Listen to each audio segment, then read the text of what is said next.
Okay, so we have a DV9700 here that it appears that it accepts the adapter, and it looks like it's charging the battery. But what we're going to do is press the power button and see what happens. So we press the power button and we see that the lights flickered on and then turned right off, and the adapter still stays on. So we have a power issue on the board. So what we're going to need to do is take this apart and see what we can find out from the actual laptop. So what we've done is taken our system out, and what we notice is that it boots. We get video, but that's only after we took the processor and exchanged it. So our memory hasn't been tested, but we see that once we took the processor out, the system will power on and it goes to the actual BIOS screen. So we know that the system is actually booting, and we know that it'll go into the BIOS, and quite possibly it'll go into operating system. But we see that it is started up perfectly fine. No more short cut off.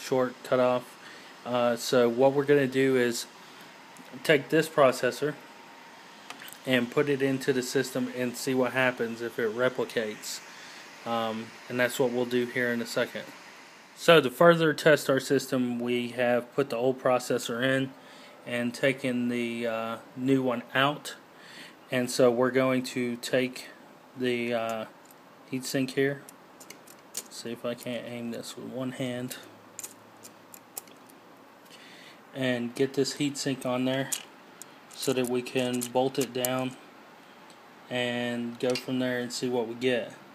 So our theory is that the processor is what's caused the short and the system to fail. So what we're going to do is test that theory out by putting the old processor in and seeing what we find. Most likely we will find that.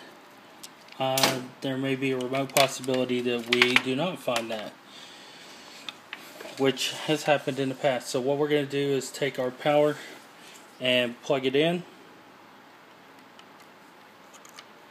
And we've got it going in. And now we're going to push the power button and see what happens. Quick on off, just as before. And it does it in rapid succession every time. So we know that the processor was most likely the issue with this machine. So what we're going to do is put the new processor in, build the machine back, and see if we can't get it to actually boot up in the Windows and do what it needs to do.